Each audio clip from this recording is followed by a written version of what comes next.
Hi students, ಎಲ್ಲರಿಗೂ SSLC friend YouTube ಚಾನಲ್ಗೆ ಸ್ವಾಗತ. ಯಾರ್ಯಾರು ಇನ್ನೂ ನಮ್ಮ ಚಾನಲ್ನ ಸಬ್ಸ್ಕ್ರೈಬ್ ಮಾಡ್ಕೊಂಡಿಲ್ಲ ಬೇಗ ಸಬ್ಸ್ಕ್ರೈಬ್ ಮಾಡ್ಕೊಳ್ಳಿ. ನೋಡಿ, ನಾನು SSLC ಮಾಡೆಲ್ ಕ್ವಶನ್ ಪೇಪರ್ 3 ಮಾಡ್ತಾಯಿದ್ದೀನಿ, ಆಲ್ ಸಬ್ಜೆಕ್ಟ್ದು. ಇವಾಗ ನಾನು ಸೋಷಿಯಲ್ ಸೈನ್ಸ್ ಮಾಡ್ತಾಯಿದ್ದೀನಿ, ಬನ್ನಿ ನೋಡೋಣ. ಆಮೇಲೆ ಇನ್ನೊಂದೇನಪ್ಪ ಅಂದರೆ, ನೀವು ವಿಡಿಯೋನ ಪೂರ್ತಿಯಾಗಿ ನೋಡಿ, ಯಾವುದೇ ರೀತಿ ಮಿಸ್ ಮಾಡೋಕ್ಕೆ ಹೋಗಬೇಡಿ, ಸ್ಕಿಪ್ ಮಾಡೋಕ್ಕೆ ಹೋಗಬೇಡಿ ವಿಡಿಯೋನ. ನಾನು ಮಧ್ಯದಲ್ಲಿ ಇಂಪಾರ್ಟೆಂಟ್ ಕ್ವಶನ್ಸ್ ಎಲ್ಲ ಹೇಳ್ತಾ ಇರ್ತೀನಿ, ಸೊ ವಿಡಿಯೋನ ಪೂರ್ತಿಯಾಗಿ ನೋಡಿ. ಬನ್ನಿ ಫಸ್ಟ್ ಕ್ವಶನ್ ನೋಡೋಣ. ನೋಡಿ, ಬ್ರಿಟಿಷ್ ಆಡಳಿತಾವಧಿಯಲ್ಲಿ ಸೂಪರಿಂಟೆಂಡೆಂಟ್ ಆಫ್ ಪೊಲೀಸ್ ಹುದ್ದೆಯನ್ನು ಸೃಷ್ಟಿಸಿದವನು. ನೋಡಿ, ಕಾರ್ನ್ವಾಲಿಸ್. ಇಲ್ಲಿದೆ ಆನ್ಸರು, ಕಾರ್ನ್ವಾಲಿಸ್. ನಿಮಗೆ ಆಪ್ಷನ್ಸ್ ಕೊಟ್ಟಿಲ್ಲ, ಬಟ್ ಎಕ್ಸಾಮಲ್ಲಿ ಆಪ್ಷನ್ಸ್ ಕೊಡ್ತಾರೆ. ಸೊ ಇಲ್ಲಿ ಆಪ್ಷನ್ ಮಿಸ್ ಮಾಡಿದ್ದಾರೆ, ಬಟ್ ನಿಮಗೆ ಎಕ್ಸಾಮಲ್ಲಿ ಆಪ್ಷನ್ ಕೊಟ್ಟೇ ಕೊಡ್ತಾರೆ. ನೆಕ್ಸ್ಟ್ ನೋಡೋಣ. ಸೆಕೆಂಡ್ ಕ್ವಶನ್ಗೆ ಆನ್ಸರು ಜರ್ಮನಿ, ಆಸ್ಟ್ರಿಯಾ, ಹಂಗೇರಿ ಮತ್ತು ಇಟಲಿ. ನೆಕ್ಸ್ಟ್ ಥರ್ಡ್ ಕ್ವಶನ್ಗೆ ಆನ್ಸರ್ ಕಠ್ಮಂಡುವಿನಲ್ಲಿ. ನೆಕ್ಸ್ಟ್ ನೋಡೋಣ. ಫೋರ್ತ್ ಕ್ವಶನ್ಗೆ Mahatma Gandhiji. Option c, Mahatma Gandhiji. Next fifth ಕ್ವಶನ್ಗೆ ಅದು ವಾರ್ಷಿಕ 250 ಸೆಂಟಿಮೀಟರ್ಗಿಂತ ಹೆಚ್ಚು ಮಳೆ ಪಡೆಯುತ್ತದೆ. ನೆಕ್ಸ್ಟು ಸಿಕ್ಸ್ತ್ ಕ್ವಶನ್ಗೆ ಆನ್ಸರ್ ಭಾರತ. ನೆಕ್ಸ್ಟ್ ಸೆವೆಂತ್ ಕ್ವಶನ್ಗೆ ಆನ್ಸರ್ ಕೊರತೆ ಆಯವ್ಯಯ. ನೆಕ್ಸ್ಟ್ ಏಯ್ತ್ ಕ್ವಶನ್ಗೆ ಆನ್ಸರ್ ಉಳಿತಾಯ ಖಾತೆ. ನೆಕ್ಸ್ಟ್ 1 ಮಾರ್ಕ್ ಕ್ವಶನ್ಸ್ ನೋಡೋಣ ಬನ್ನಿ. ಮೇಲುಕೋಟೆ ಚೆಲುವನಾರಾಯಣ ಸ್ವಾಮಿಗೆ ರಾಜಮುಡಿ ಎಂಬ ಕಿರೀಟವನ್ನು ಅರ್ಪಿಸಿದವರು ಯಾರು? ನೋಡಿ, ರಾಜ ಒಡೆಯರು. ಕಿರೀಟವನ್ನು ಅರ್ಪಿಸಿದವರು ರಾಜ ಒಡೆಯರು. ನೆಕ್ಸ್ಟ್, ರಷ್ಯಾ ಜರ್ಮನಿಯೊಂದಿಗೆ ಯುದ್ಧರಹಿತ ಒಪ್ಪಂದ ಮಾಡಿಕೊಂಡಿತು ಏಕೆ? ನೋಡಿ, 1917ರಲ್ಲಿ ರಷ್ಯಾದಲ್ಲಿ ಕಮ್ಯುನಿಸ್ಟ್ ಕ್ರಾಂತಿ ಏರ್ಪಟ್ಟಿತು. ಅದಕ್ಕೋಸ್ಕರ ಅವರು ರಷ್ಯಾ ಜರ್ಮನಿಯೊಂದಿಗೆ ಯುದ್ಧರಹಿತ ಒಪ್ಪಂದ ಮಾಡಿಕೊಂಡಿತು. ನೆಕ್ಸ್ಟ್ 11th ಕ್ವಶನ್ಗೆ ಆನ್ಸರ್ ನೋಡೋಣ. ನರ್ಮದಾ ಬಚಾವೋ ಆಂದೋಲನವನ್ನು ಯಾವ ರಾಜ್ಯದಲ್ಲಿ ಹಮ್ಮಿಕೊಳ್ಳಲಾಯಿತು? ನೋಡಿ, ಗುಜರಾತಲ್ಲಿ ನರ್ಮದಾ ಬಚಾವೋ ಆಂದೋಲನವನ್ನು ಹಮ್ಮಿಕೊಳ್ಳಲಾಗಿತ್ತು. ಯಾಕಂದರೆ ನರ್ಮದಾ ನದಿ ಇರೋದು ಗುಜರಾತ್ ಪಕ್ಕದಲ್ಲಿ, ಸೊ ಅದಕ್ಕೋಸ್ಕರ. ನೆಕ್ಸ್ಟ್ 12th ಕ್ವಶನ್ ನೋಡೋಣ. ಕೇರಳ ಸಾಹಿತ್ಯ ಪರಿಷತ್ ನೇತೃತ್ವ ವಹಿಸಿದ್ದ ಪರಿಸರ ಸಂರಕ್ಷಣಾ ಚಳುವಳಿಯನ್ನು ಹೆಸರಿಸಿ. ನೋಡಿ, ಮೌನ ಕಣಿವೆ ಆಂದೋಲನ. ಮೌನ ಕಣಿವೆ ಆಂದೋಲನ. ನೆಕ್ಸ್ಟ್ ನೋಡೋಣ. 13th, ಸಾರಿಗೆ ಎಂದರೇನು? ಸಾರಿಗೆ ಎಂದರೇನು? ವಸ್ತುಗಳು, ಸೇವೆಗಳು, ಮಾಹಿತಿ ಮತ್ತು ಸರಕುಗಳನ್ನು ಒಂದು ಸ್ಥಳದಿಂದ ಮತ್ತೊಂದು ಸ್ಥಳಕ್ಕೆ ಸಾಗಿಸುವುದನ್ನೇ ಸಾರಿಗೆ ಎನ್ನುವರು. ನೆಕ್ಸ್ಟ್ 14th ಕ್ವಶನ್ಗೆ ಆನ್ಸರ್ ಆಸಿಯಾನ್. ಆಸಿಯಾನ್ದ ಕೇಂದ್ರ ಕಚೇರಿ ಎಲ್ಲಿದೆ? ಇಂಡೋನೇಷಿಯಾದ ಜಕಾರ್ತದಲ್ಲಿ. ನೋಡಿ, ಆನ್ಸರ್ ಇಂಡೋನೇಷಿಯಾದ ಜಕಾರ್ತದಲ್ಲಿ. ನೋಡಿ, 15th ಕ್ವಶನ್ ಅಧಿಕಾರ ವಿಕೇಂದ್ರೀಕರಣ ಎಂದರೇನು? ನೋಡಿ, ಅಧಿಕಾರ ವಿಕೇಂದ್ರೀಕರಣ ಅಂದರೆ ಪ್ರತಿಯೊಂದು ಹಳ್ಳಿಯ ಆಡಳಿತದ ಅಧಿಕಾರ ಹಾಗೂ ಹಳ್ಳಿಯ ಅಭಿವೃದ್ಧಿಯ ಜವಾಬ್ದಾರಿಯನ್ನು ಹಳ್ಳಿಯ ಜನರಿಗೆ ವಹಿಸಿಕೊಡುವುದೇ ಅಧಿಕಾರ ವಿಕೇಂದ್ರೀಕರಣ. ಸೊ ನಿಮಗೆ ಈ ಕ್ವಶನ್ ಕೇಳ್ತಾರೆ, ಸ್ವಲ್ಪ ಇಂಪಾರ್ಟೆಂಟ್ ನೋಡಿ, ಅಧಿಕಾರ ವಿಕೇಂದ್ರೀಕರಣ ಎಂದರೇನು. ನೆಕ್ಸ್ಟ್ 16th ಕ್ವಶನ್ ಉದ್ದಿಮೆದಾರರು ಪ್ರಾಂತೀಯ ತಾರತಮ್ಯವನ್ನು ನಿವಾರಿಸಲು ಸಹಾಯ ಮಾಡುತ್ತಾರೆ ಹೇಗೆ? ನೋಡಿ, ಅಲ್ಲಿದೆ ಆನ್ಸರು. ನೆಕ್ಸ್ಟ್ ನೋಡೋಣ ಬನ್ನಿ. ಈ ಪ್ರತಿಯೊಂದು ಪ್ರಶ್ನೆಗೂ 2 ರಿಂದ 4 ವಾಕ್ಯಗಳಲ್ಲಿ ಅಥವಾ ಅಂಶಗಳಲ್ಲಿ ಉತ್ತರಿಸಿ. ನೆಕ್ಸ್ಟ್ ನೋಡಿ, ಈ ಪ್ರತಿಯೊಂದು ಪ್ರಶ್ನೆಗೂ 2 ರಿಂದ 4 ವಾಕ್ಯಗಳಲ್ಲಿ ಅಥವಾ ಅಂಶಗಳಲ್ಲಿ ಉತ್ತರಿಸಿ. ಇದಕ್ಕೆ ನೋಡಿ, ಪ್ರತ್ಯಕ್ಷ ನೇಮಕಾತಿ ಮತ್ತು ಪರೋಕ್ಷ ನೇಮಕಾತಿಗಳ ನಡುವಿನ ವ್ಯತ್ಯಾಸಗಳಾವುವು? ಇಲ್ಲಿ ಕೊಟ್ಟಿದ್ದಾರೆ ನೋಡಿ ವ್ಯತ್ಯಾಸಗಳು. ನೆಕ್ಸ್ಟ್ ಅಥವಾ ಅಂತ ಇನ್ನೊಂದು ಕ್ವಶನ್ ಕೊಟ್ಟಿದ್ದಾರೆ. ವಿಶ್ವಸಂಸ್ಥೆಯ ಆರ್ಥಿಕ ಮತ್ತು ಸಾಮಾಜಿಕ ಸಮಿತಿಯ ಕಾರ್ಯಗಳಾವುವು? ನೋಡಿ, 18th ಕ್ವಶನ್ ಬಾಲಕಾರ್ಮಿಕತೆಯನ್ನು ತಡೆಯುವುದು ಅಗತ್ಯವಾಗಿದೆ ಏಕೆ? ಅಥವಾ ಅಂತ ಇನ್ನೊಂದು ಕ್ವಶನ್ ಕೊಟ್ಟಿದ್ದಾರೆ. ನಿರುದ್ಯೋಗವು ಒಂದು ಗಂಭೀರ ಸಾಮಾಜಿಕ ಸಮಸ್ಯೆಯಾಗಿದೆ ಏಕೆ? ನೆಕ್ಸ್ಟ್ 19ನೇ ಕ್ವಶನ್ನು ಮೂರನೇ ಆಂಗ್ಲೋ ಮರಾಠ ಯುದ್ಧದ ಪರಿಣಾಮಗಳಾವುವು? ನೋಡಿ, ಆನ್ಸರ್ ಅಲ್ಲೇ ಇದೆ. 2 ಮಾರ್ಕ್ ಇದಕ್ಕೆಲ್ಲನೂ. ನೆಕ್ಸ್ಟ್ 20th, ಪಾಂಡಿಚೇರಿಯನ್ನು ಫ್ರೆಂಚರಿಂದ ಹೇಗೆ ಮುಕ್ತಗೊಳಿಸಲಾಯಿತು?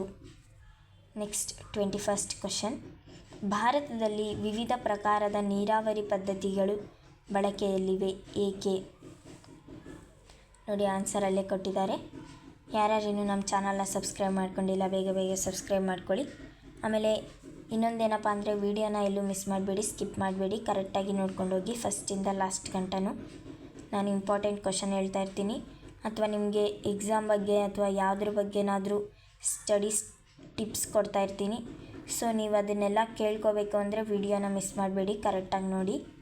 ನೆಕ್ಸ್ಟು, ಹತ್ತಿ ಬೆಳೆ ಬೇಸಾಯಕ್ಕೆ ಅಗತ್ಯವಾದ ಭೌಗೋಳಿಕ ಅಂಶಗಳಾವುವು? ನೆಕ್ಸ್ಟ್ 23rd, ನೀತಿ ಆಯೋಗದ ಧ್ಯೇಯೋದ್ದೇಶಗಳನ್ನು ವಿವರಿಸಿ. 24ನೇ ಕ್ವಶನ್, ಗ್ರಾಹಕರ ಶೋಷಣೆಗೆ ಕಾರಣಗಳೇನು? ನೋಡಿ ಆನ್ಸರ್ ಅಲ್ಲೇ ಕೊಟ್ಟಿದ್ದಾರೆ, ಅವರು 2 ಪಾಯಿಂಟ್ಸ್ ಬರೀಬೇಕು ನೀವು. ನೆಕ್ಸ್ಟ್ ನೋಡೋಣ, ಈ ಪ್ರತಿಯೊಂದು ಪ್ರಶ್ನೆಗೂ 6 ವಾಕ್ಯಗಳಲ್ಲಿ ಅಥವಾ ಅಂಶಗಳಲ್ಲಿ ಉತ್ತರಿಸಿ. ನೋಡಿ 6 ಪಾಯಿಂಟ್ಸ್ ಬರೀಬೇಕು ಒಂದೊಂದು ಪ್ರಶ್ನೆಗೂ. ಬನ್ನಿ ಫಸ್ಟ್ ಕ್ವಶನ್ ನೋಡೋಣ. ಪ್ಲಾಸ್ಟಿಕ್ ಕದನದ ಕಾರಣ ಮತ್ತು ಪರಿಣಾಮಗಳನ್ನು ವಿವರಿಸಿ. ನಿಮಗೆ ಈ ಕ್ವಶನ್ ಇಂಪಾರ್ಟೆಂಟ್, ನೋಡಿ ನಾನು ಪಕ್ಕದಲ್ಲಿ ಬರೀತೀನಿ, ಇಂಪಾರ್ಟೆಂಟ್ ಕ್ವಶನ್ ಇದು. ಸೊ ಪ್ಲಾಸ್ಟಿಕ್ ಕದನದ ಕಾರಣ ಮತ್ತು ಪರಿಣಾಮಗಳನ್ನು ತಿಳಿಸಿ. ಇಲ್ಲಿ ಕರೆಕ್ಟಾಗಿ ಕೊಟ್ಟಿದ್ದಾರೆ ನೋಡ್ಕೊಳ್ಳಿ. ನೆಕ್ಸ್ಟು, ಅಥವಾ ಇನ್ನೊಂದು ಪ್ರಶ್ನೆ ಕೊಟ್ಟಿದ್ದಾರೆ, ಭಾರತದಲ್ಲಿ ಬ್ರಿಟಿಷರು ಜಾರಿಗೆ ತಂದ ರೈತವಾರಿ ಪದ್ಧತಿಯನ್ನು ವಿವರಿಸಿ. ನೆಕ್ಸ್ಟ್ ನೋಡೋಣ 26th ಕ್ವಶನ್, ನಿತ್ಯ ಹರಿದ್ವರ್ಣದ ಅರಣ್ಯಗಳು ಮತ್ತು ಮರುಭೂಮಿ ಅರಣ್ಯಗಳ ನಡುವಿನ ವ್ಯತ್ಯಾಸಗಳಾವುವು? ನೋಡಿ ಇಲ್ಲಿ 3 ಪಾಯಿಂಟ್ಸ್, ಇಲ್ಲಿ 3 ಪಾಯಿಂಟ್ಸ್ ಕೊಟ್ಟಿದ್ದಾರೆ, 6 ಪಾಯಿಂಟ್ಸ್ ಆಯಿತು. ನೆಕ್ಸ್ಟ್ ಅದಕ್ಕೆ ಇನ್ನೊಂದು ಕ್ವಶನ್ ಕೊಟ್ಟಿದ್ದಾರೆ, ಅಥವಾ ಅಂತ. ರಾಷ್ಟ್ರೀಯ ಹೆದ್ದಾರಿಗಳ ಮಹತ್ವವೇನು? ನೋಡಿ ಆನ್ಸರ್ ಇದೆ, ಗ್ರಾಮೀಣ ಅಭಿವೃದ್ಧಿಯ ಮಹತ್ವವನ್ನು ವಿವರಿಸಿ. ನೋಡಿ ಇದು ಕೂಡ ಇಂಪಾರ್ಟೆಂಟ್ ಕ್ವಶನ್, ಗ್ರಾಮೀಣ ಅಭಿವೃದ್ಧಿಯ ಮಹತ್ವವನ್ನು ವಿವರಿಸಿ. ನಾನು ಈ ಥರ ಹೇಳ್ತಾ ಇರ್ತೀನಿ, ಸೊ ವಿಡಿಯೋ ಸ್ಕಿಪ್ ಮಾಡಬೇಡಿ, ಕರೆಕ್ಟಾಗಿ ನೋಡಿ. ಬನ್ನಿ ನೆಕ್ಸ್ಟ್ ನೋಡೋಣ. ಇದಕ್ಕೆ ಅಥವಾ ಇನ್ನೊಂದು ಕ್ವಶನ್ ಕೊಟ್ಟಿದ್ದಾರೆ, ಸಾರ್ವಜನಿಕ ಹಣಕಾಸು ಮತ್ತು ವೈಯಕ್ತಿಕ ಹಣಕಾಸುಗಳ ನಡುವಿನ ವ್ಯತ್ಯಾಸಗಳನ್ನು ವಿವರಿಸಿ. ಇದು ಕೂಡ ಇಂಪಾರ್ಟೆಂಟ್ ಕ್ವಶನ್ನೇ. ನೆಕ್ಸ್ಟ್, ಬ್ಯಾಂಕ್ಗಳು ಸಲ್ಲಿಸುವ ಸೇವೆಗಳಾವುವು? ಇದಂತೂ ನೀವು ಬ್ಯಾಂಕ್ ಪಾಠದಲ್ಲಿ ಇದೊಂದು ಕ್ವಶನ್ ಓದ್ಕೊಂಡ್ರೆ ಸಾಕು, ಇದೊಂದೇ ಕ್ವಶನ್, 100% ಈ ಕ್ವಶನ್ ಬಂದೇ ಬರುತ್ತೆ, ಎಲ್ಲೂ ಸ್ಕಿಪ್ ಮಾಡಲ್ಲ ಈ ಕ್ವಶನ್ನ. ಸೊ ನಿಮ್ಮ ಫೈನಲ್ ಎಕ್ಸಾಮ್ಗೆ ಅಥವಾ ನೆಕ್ಸ್ಟ್ ಪ್ರಿಪ್ರೇಟರಿಗಳಲ್ಲೆಲ್ಲ ಈ ಕ್ವಶನ್ ಬರುತ್ತೆ, ಸೊ ಮಿಸ್ ಮಾಡಬೇಡಿ. ನೆಕ್ಸ್ಟ್ ನೋಡೋಣ, ಅಥವಾ ಇನ್ನೊಂದು ಕ್ವಶನ್ ಕೊಟ್ಟಿದ್ದಾರೆ, ಜಿಲ್ಲಾ ಕೈಗಾರಿಕಾ ಕೇಂದ್ರಗಳು ಒದಗಿಸುವ ಸೇವೆಗಳಾವುವು? ಬನ್ನಿ 29th ಕ್ವಶನ್ ನೋಡೋಣ, ಪೆರಿಯಾರ್ ಚಳವಳಿಯ ಕುರಿತು ಬರೆಯಿರಿ. ಸೊ ಆನ್ಸರ್ ಇದೆ ನೋಡಿ. ನೆಕ್ಸ್ಟು, ಈ ಕ್ವಶನ್ನ ಮಾತ್ರ ಮಿಸ್ ಮಾಡೋಕ್ಕೆ ಹೋಗಬೇಡಿ, ಇದು ಪ್ರತಿ ಸಾರಿನೂ ಫೈನಲ್ ಆ್ಯನ್ಯುವಲ್ ಎಕ್ಸಾಮಲ್ಲಿ ಬರುತ್ತೆ, ಸೊ ಇಂಪಾರ್ಟೆಂಟು, 100% ಇದು ಬಂದೇ ಬರುತ್ತೆ, ಯಾವುದೇ ಒಂದು ಡೌಟ್ ಬೇಡ ನಿಮಗೆ. ಸೊ ಇದನ್ನೊಂದು ಓದ್ಕೊಂಬಿಡಿ, ನಿಮಗೆ 3 ಮಾರ್ಕ್ ಆರ್ 4 ಮಾರ್ಕ್, ಒಂದೊಂದು ಸಾರಿ ಇದನ್ನು 4 ಮಾರ್ಕಿಗೂ ಕೊಡ್ತಾರೆ, ಸೊ ಅದಕ್ಕೋಸ್ಕರ ನೀವು ಈ ಕ್ವಶನ್ನ ಮಿಸ್ ಮಾಡೋಕ್ಕೆ ಹೋಗಬೇಡಿ. ಬನ್ನಿ ನೆಕ್ಸ್ಟ್ ನೋಡೋಣ. ನೋಡಿ, ಸ್ವಾತಂತ್ರ್ಯ ಸಂಗ್ರಾಮದ ಪರಿಣಾಮಗಳು ನೋಡ್ಕೊಂಡಿದ್ದೀರಾ ಅನ್ಕೋತೀನಿ, ಆ ಕ್ವಶನ್ ಮಾತ್ರ ತುಂಬ ಇಂಪಾರ್ಟೆಂಟ್. ನೆಕ್ಸ್ಟ್ ನೋಡೋಣ 31st ಕ್ವಶನ್ನು, ಭಾರತದ ವಿದೇಶಾಂಗ ನೀತಿಯ ಮೂಲ ತತ್ವಗಳಾವುವು? ನೋಡಿ ಆನ್ಸರ್ ಕೊಟ್ಟಿದ್ದಾರೆ, ಅಸಂಘಟಿತ ವಲಯದ ಕೆಲಸಗಾರರು ಎದುರಿಸುತ್ತಿರುವ ಸವಾಲುಗಳು ಯಾವುವು? ಇದು ಕೂಡ ಇಂಪಾರ್ಟೆಂಟ್ ಕ್ವಶನ್ನು, ಇದು ಕೂಡ ಬರುತ್ತೆ. ನಾನು ನಿಮಗೆ ಹೋದ ಸಾರಿ ಪ್ರಿಪೇರ್ರಿಗೆ ಪಾಸಿಂಗ್ ಪ್ಯಾಕೇಜ್ ಮಾಡಬೇಕಾದ್ರೆ ಹೇಳಿದ್ದೆ. ಆಮೇಲೆ ಯಾವುದಾದ್ರೂ ಒಂದು ಭೂಕಂಪ ಆಗಲಿ ಅಥವಾ ಈ ಚಂಡಮಾರುತ, ಇದೆಲ್ಲ ಪರಿಣಾಮ ಅಥವಾ ಕಾರಣ ಇದೆಲ್ಲ ಕೇಳ್ಬೋದು ನಿಮಗೆ. ಸೊ ಈ ಥರ ಯಾವುದಾದ್ರೂ ಇರಲಿ, ಸ್ವಲ್ಪ ಡೇಂಜರಸ್ ಆಗಿರೋದು ಓದ್ಕೊಳ್ಳಿ. ಸೊ ನೀವು ಎಲ್ಲದಕ್ಕೂ ಒಂದೇ ಪಾಯಿಂಟ್ನ, ಒಂದು 4 ಪಾಯಿಂಟ್ನ ಓದ್ಕೊಂಡಿರ್ತೀರ ಅಂದ್ಕೊಳ್ಳಿ. ಸೊ ಆ 4 ಪಾಯಿಂಟ್ನೇ 4ಕ್ಕೂ ಬರಿಬೋದು ನೀವು. ಈ ಚಂಡಮಾರುತ, ಭೂಕಂಪ, ಇದಕ್ಕೆಲ್ಲ ಪರಿಣಾಮ ಆಸ್ತಿ ಪಾಸ್ತಿ ಹಾನಿಯಾಗುತ್ತೆ, ಸೊ ಜನಗಳ ಜೀವ ಹೋಗುತ್ತೆ, ಈ ಥರ ಪಾಯಿಂಟ್ಸ್, ಸಾಮಾನ್ಯವಾಗಿರೋ ಪಾಯಿಂಟ್ಸ್ನ ಬರೆದ್ರೆ ಅವರು ನಿಮಗೆ ಮಾರ್ಕ್ಸ್ ಕೊಟ್ಟೇ ಕೊಡ್ತಾರೆ, ಎಲ್ಲೂ ಕೂಡ ಒಂದು ಸ್ಕಿಪ್ ಮಾಡಲ್ಲ. ಸೊ ಬನ್ನಿ ನೆಕ್ಸ್ಟ್ ನೋಡೋಣ. ಅದೊಂದು ಟಿಪ್ಸ್ ನಿಮಗೆ, ಅದು ಯಾಕಂದರೆ ನಾನು ಹೇಳ್ತಾ ಇದ್ದೀನಿ ನಿಮಗೆ ಈ ಥರ ಎಲ್ಲ ಈಸಿಯಾಗಿಯೂ ನೀವು ನಿಮ್ಮ ಒಂದು ಎಕ್ಸಾಮ್ನ ಪಾಸ್ ಮಾಡ್ಬೋದು 10th. ನೆಕ್ಸ್ಟ್ ನೋಡೋಣ. 8-10 ವಾಕ್ಯ ನೋಡಿ. ಇದು ಇಂಪಾರ್ಟೆಂಟ್ ಕ್ವಶನ್, ಯಾಕಂದರೆ ನಿಮಗೆ ಇದು ಕನ್ನಡದಲ್ಲೂ ಇದೆ, ಆಮೇಲೆ ಸೋಷಲಲ್ಲೂ ಇದೆ. ಇದು ಕನ್ನಡದಲ್ಲಿ ಮಿಸ್ ಆದರೆ ಪಕ್ಕ ನಿಮಗೆ ಸೋಷಲಲ್ಲಿ ಬಂದೇ ಬರುತ್ತೆ 100%. ಸೊ ಕನ್ನಡದಲ್ಲಿ ಮಿಸ್ ಆದರೆ ನೀವು ಅದನ್ನು ನೆಕ್ಸ್ಟ್ ಎಕ್ಸಾಮ್ಗೆ ಅಥವಾ ನಿಮ್ಮ ಒಂದು ಪ್ರಿಪ್ರೇಟ್ರಿಗೆಲ್ಲನೂ ಈ ಕ್ವಶನ್ನ ಮಿಸ್ ಮಾಡೋಕ್ಕೆ ಹೋಗಬೇಡಿ.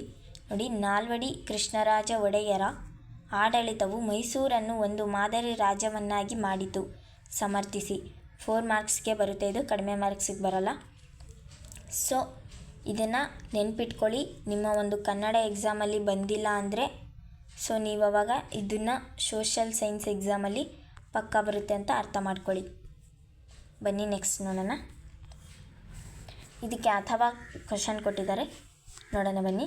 ಸತ್ಯಶೋಧಕ ಸಮಾಜವು ಭಾರತೀಯ ಸಮಾಜವನ್ನು ಸುಧಾರಿಸುವಲ್ಲಿ ಪ್ರಮುಖ ಪಾತ್ರ ವಹಿಸಿತು, ಸಮರ್ಥಿಸಿ. ಮಣ್ಣಿನ ಸವೆತವನ್ನು ನಾವು ಹೇಗೆ ತಡೆಗಟ್ಟಬಹುದು? ಅಥವಾ ಕ್ವಶನ್, ಭಾರತದಲ್ಲಿ ಕೈಗಾರಿಕೆಗಳು ಕೆಲವೇ ಪ್ರದೇಶಗಳಲ್ಲಿ ಸ್ಥಾಪಿತಗೊಂಡಿವೆ, ಏಕೆ? ನೋಡಿ, ಇದು ಕೂಡ ಇಂಪಾರ್ಟೆಂಟ್ ಕ್ವಶನ್.